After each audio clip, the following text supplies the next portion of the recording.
Shalom Bapak Ibu dan Saudara-saudari yang terkasih. Jumpa lagi dalam Sikat Sabda Iman Katolik hari Senin 27 Februari 2023, hari biasa pekan pertama Prapaskah. Bacaan dari Injil Matius bab 25 ayat 31 sampai 46. Marilah kita siapkan hati dan pikiran kita untuk mendengarkan sabda Tuhan. Semoga Tuhan beserta kita sekarang dan selama-lamanya. Inilah Injil suci menurut Matius. Dimuliakanlah Tuhan. Yesus berkata kepada murid-muridnya, apabila Anak Manusia datang dalam kemuliaannya dan semua malaikat bersama-sama dengan Dia, maka Ia akan bersemayam di atas tahta kemuliaannya. Lalu semua bangsa akan dikumpulkan di hadapannya, dan Ia akan memisahkan mereka seorang daripada seorang, sama seperti gembala memisahkan domba dari kambing. Ia akan menempatkan domba-domba di sebelah kanannya, dan kambing-kambing di sebelah kirinya. Lalu raja itu akan berkata kepada mereka yang di sebelah kanannya, mari hai kamu yang diberkati oleh Bapa-Ku, terimalah kerajaan yang telah disediakan bagimu sejak dunia dijadikan. Sebab ketika aku lapar, kamu memberi aku makan. Ketika aku haus, kamu memberi aku minum. Ketika aku seorang asing, kamu memberi aku tumpangan. Ketika aku telanjang, kamu memberi aku pakaian. Ketika aku sakit, kamu melawat aku. Ketika aku di dalam penjara, kamu mengunjungi aku. Maka orang-orang benar itu akan bertanya kepadanya, Tuhan, bila manakah kami melihat Engkau lapar dan kami memberi Engkau makan, atau haus dan kami memberi Engkau minum? Bila manakah kami melihat Engkau sebagai orang asing dan kami memberi Engkau tumpangan, atau telanjang dan kami memberi Engkau pakaian? Bila manakah kami melihat Engkau sakit atau dalam penjara dan kami mengunjungi Engkau? Maka raja itu akan menjawab mereka, aku berkata kepadamu, sesungguhnya segala sesuatu yang kamu lakukan untuk salah seorang dari saudaraku yang paling hina ini, kamu telah melakukannya untuk aku. Dan ia akan berkata juga kepada mereka yang di sebelah kirinya, enyalah dari hadapanku, hai kamu orang-orang terkutuk, enyalah ke dalam api yang kekal, yang telah sedia untuk iblis dan malaikat-malaikatnya. Sebab ketika aku lapar, kamu tidak memberi aku makan. Ketika aku haus, kamu tidak memberi aku minum. Ketika aku orang asing, kamu tidak memberi aku tumpangan. Ketika aku telanjang, kamu tidak memberi aku pakaian. Ketika aku sakit dan dalam penjara, kamu tidak melawat aku. Lalu mereka pun akan menjawab dia katanya, Tuhan, bila manakah kami melihat Engkau lapar atau haus, atau sebagai orang asing, atau telanjang atau sakit, atau dalam penjara dan kami tidak melayani Engkau? Maka ia akan menjawab mereka, aku berkata kepadamu, sesungguhnya segala sesuatu yang tidak kamu lakukan untuk salah seorang dari saudaraku yang paling hina ini, kamu tidak melakukannya juga untuk aku. Dan mereka ini akan masuk ke tempat siksaan yang kekal, tetapi orang benar ke dalam hidup yang kekal. Demikianlah sabda Tuhan. Terpujilah Kristus. Bapak, Ibu, dan saudara-saudari yang terkasih, renungan hari ini akan dibawakan oleh Suster Teresita Bella Osu dari Atambua. Selamat mendengarkan.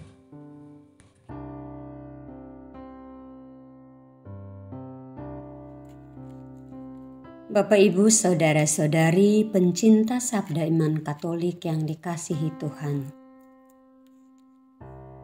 Bacaan Injil yang baru saja kita dengarkan hari ini, saya beri judul peduli pada mereka yang berkekurangan. Hari ini kita bersama-sama mendengarkan kisah tentang Sang Raja, Anak Manusia yaitu Kristus, tampil sebagai hakim atas bangsa-bangsa. Pesan yang hendak disampaikan oleh Yesus di bagian ini adalah tentang bagaimana kita memperlakukan mereka yang membutuhkan. Dalam bacaan Injil ini, ketika Yesus kembali dalam kemuliaannya, Ia akan duduk di tahtanya. Kedatangan kembali Yesus di sini memang kontras dengan kedatangannya yang pertama, yakni sejak lahir hingga disalibkan dan mati.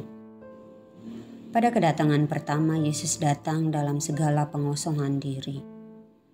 Tetapi pada kedatangan kembali ini, Dia datang dalam segala kemuliaannya. Bapak, Ibu, saudara-saudari yang dikasihi Tuhan, Yesus datang kembali sebagai Raja dan Hakim. Dia memisahkan orang-orang seperti gembala memisahkan domba dari kambing. Domba dan kambing dipisahkan. Domba ditempatkan di sebelah kanan, sedangkan kambing ditempatkan di sebelah kiri. Sebelah kanan merupakan tempat yang lebih terhormat daripada sebelah kiri. Kita ingat kisah permintaan ibu anak-anak Zebedeus pada Injil Matius bab 20 ayat 20 sampai 21. Namun demikian, dalam pengajaran Yesus tentang penghakiman ini, sebelah kanan disebutkan sebagai tempat bagi mereka yang diselamatkan, sedangkan sebelah kiri merupakan tempat bagi mereka yang akan dibinasakan. Mengapa domba di sebelah kanan sedangkan kambing di sebelah kiri? Belum jelas alasannya, tetapi secara umum domba dikenal sebagai hewan yang lembut dan mudah diatur, tidak melawan, lebih mudah mengikuti, dan dapat mendengarkan suara gembalanya. Sebaliknya kambing lebih sulit diatur, cenderung melawan. Apakah Yesus menggunakan perumpamaan domba dan kambing dengan alasan umum tersebut? Bisa jadi iya, bisa jadi tidak. Bapak, Ibu, saudara-saudari yang dikasihi Tuhan, bagaimana pemisahan itu dilakukan? Pemisahan itu tergantung pada bagaimana kita memperlakukan orang yang membutuhkan. Itulah yang Yesus sampaikan kepada kelompok domba di ayat 24-36. Sebaliknya kepada kelompok kambing, Yesus berkata bahwa mereka belum menunjukkan kepedulian kepada orang-orang yang membutuhkan. Dengan demikian, mereka tidak peduli dengan Yesus. Baik secara individu maupun komunal, kita dipanggil untuk menolong mereka yang membutuhkan. Oleh sebab itu, kita tidak bisa mengabaikan penderitaan manusia yang mengalami kelaparan, kehausan, telanjangan, tunawisma, penyakit, atau mereka yang dipenjara.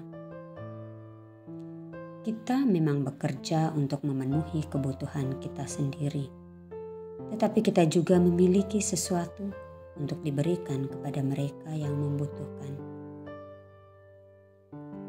Pada zaman Matius, memang banyak orang yang hidup dalam penderitaan.